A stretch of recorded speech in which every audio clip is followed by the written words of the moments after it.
Amelia Bennett stepped off the bus and felt the past rush up to meet her.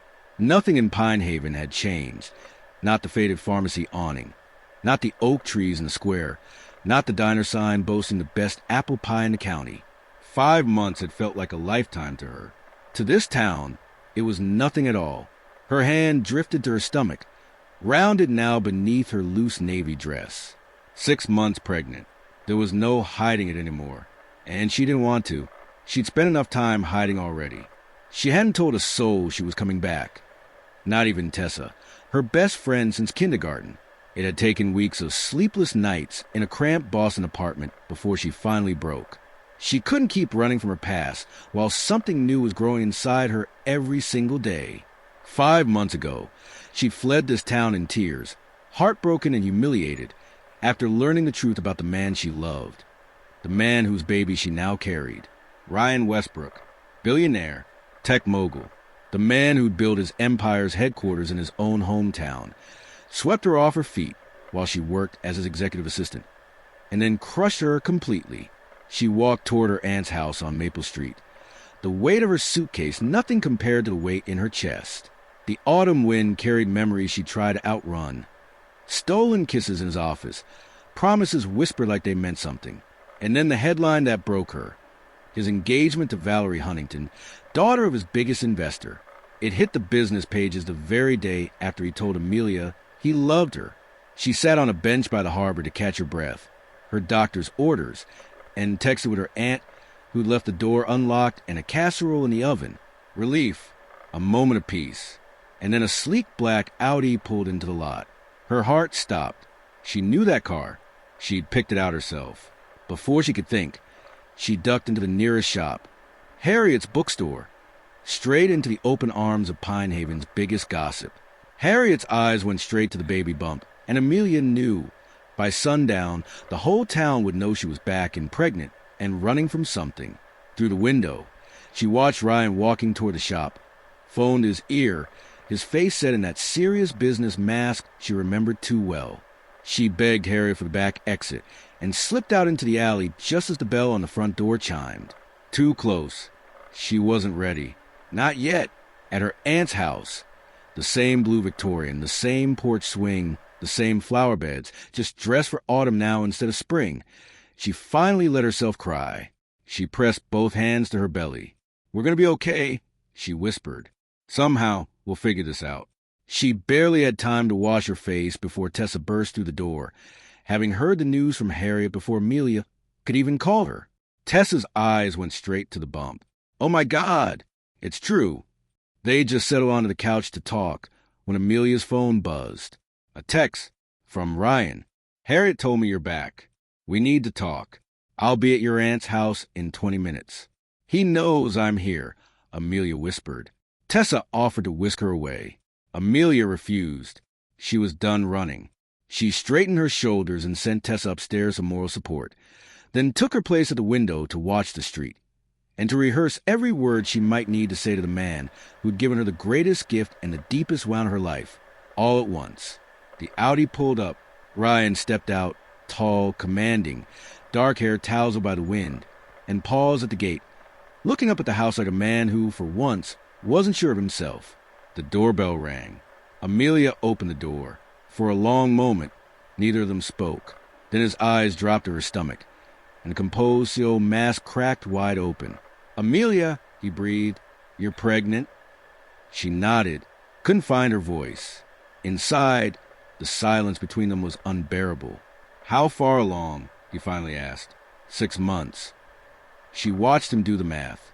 "Yes, Ryan," she said before he could finish the question, anger flaring through her composure. "The baby's yours. Who else's would it be? Why didn't you tell me?" "Tell you?" The bitterness poured out of her before she could stop it. "When exactly?" "After I saw your engagement in Forbes? After your fiancé called to ask what my role in your company really was. That's not fair. You disappeared. I tried to find you. To offer me hush money? A better severance package? I saw the photos of you and Valerie at that gala, looking awfully cozy for a man who told me the night before that I was the only woman he wanted." He stood and paced the old carpet, There's so much you don't understand about that situation. Then explain it. He stopped pacing and looked at her stomach instead. Is the baby healthy? Are you both healthy? The genuine worry in his voice disarmed her, just slightly. Yes, everything's normal. It's a boy. Something crossed his face. Pride, fear, wonder, before the business mask slid back into place. And for the record, he said, my engagement to Valerie ended months ago. It was never real to begin with.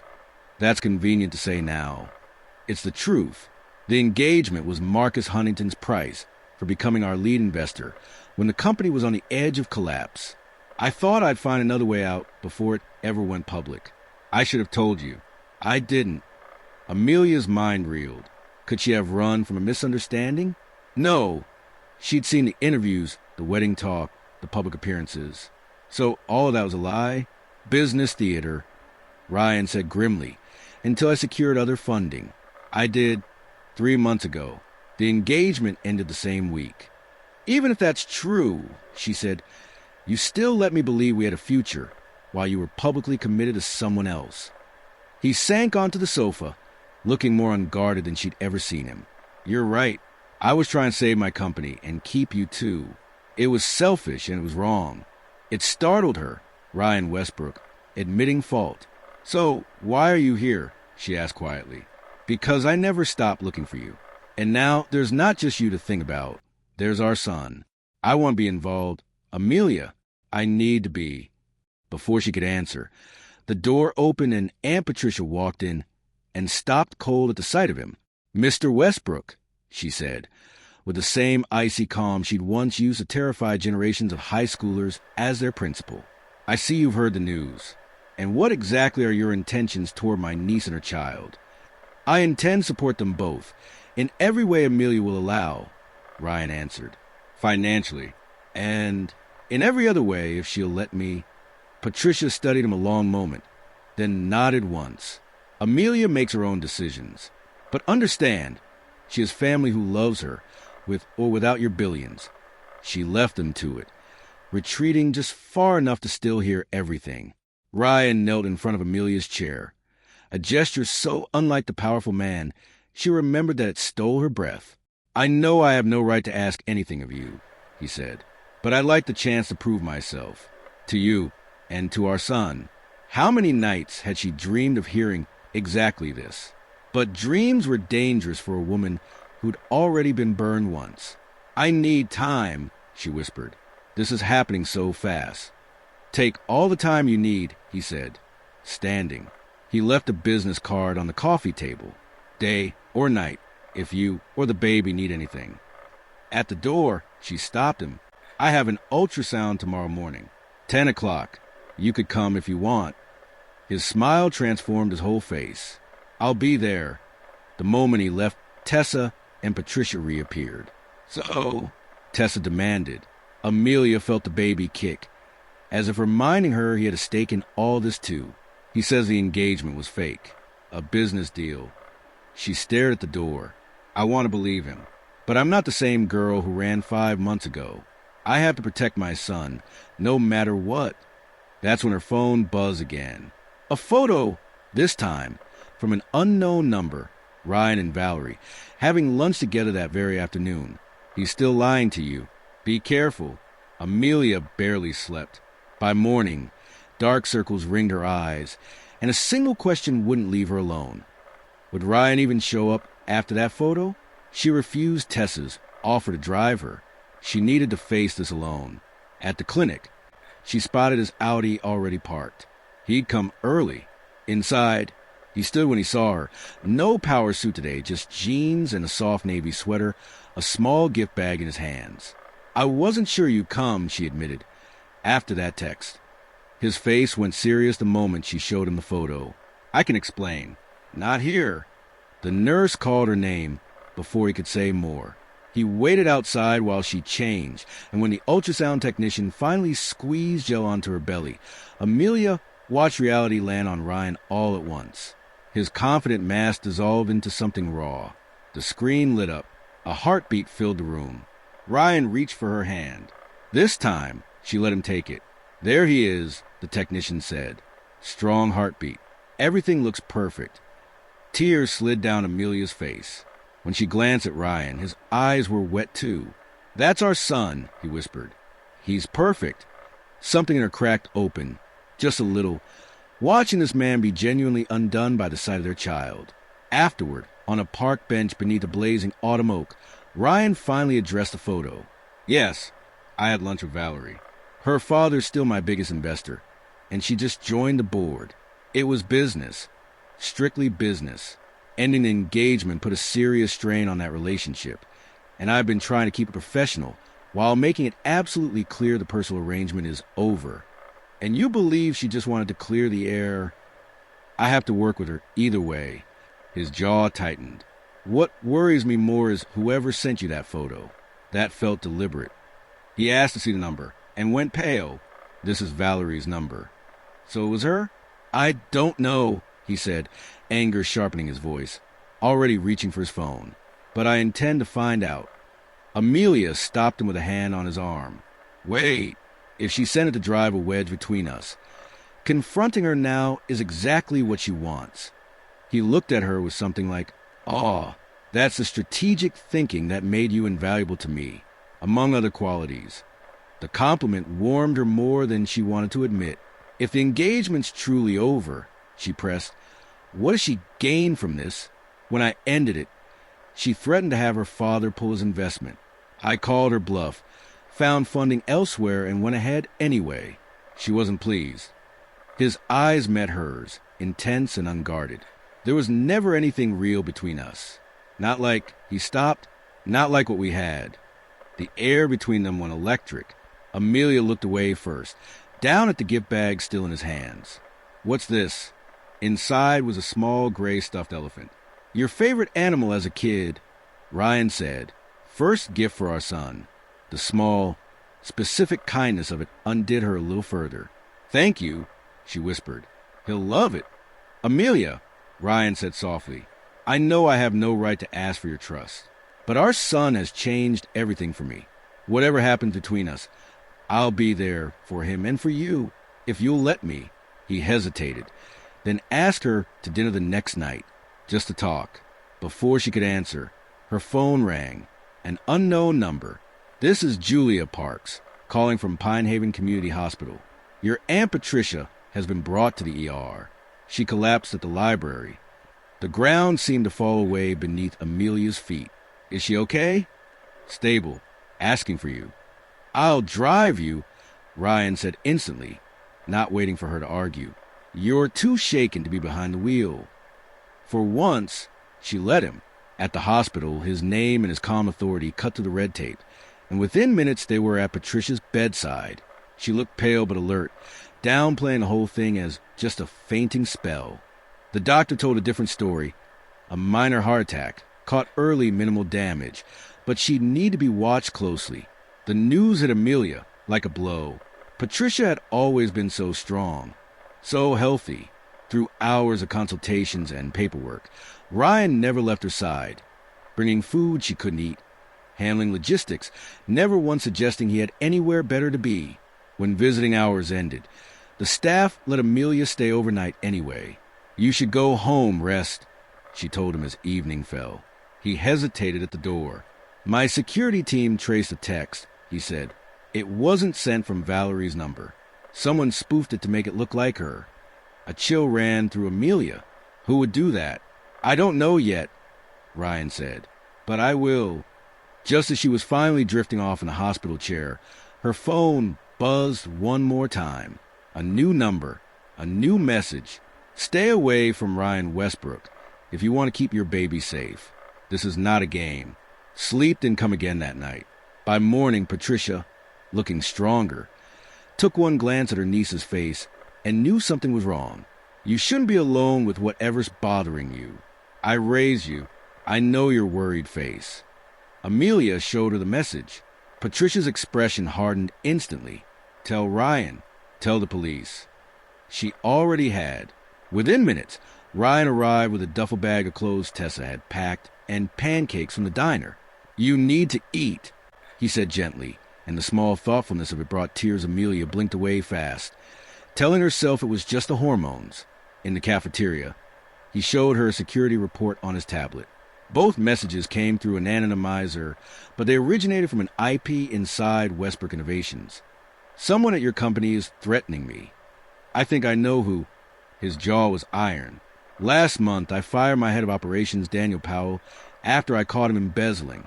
He's under investigation now, and he blames me for everything. But why target me? I barely knew him. Because he knows hurting you would hurt me. Ryan's eyes held hers, steady and certain. And he's right. He told her he'd already hired extra security to watch the house and follow her discreetly. When she bristled at the idea of babysitters, his voice softened from CO to something more human. Please, Amelia, for our son.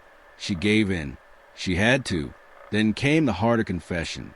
Yesterday, after I left you, Valerie came to see me. She's been feeding Powell information about me. Not the threats, she swears. Just gossip meant to damage me with investors. She's still angry about the engagement.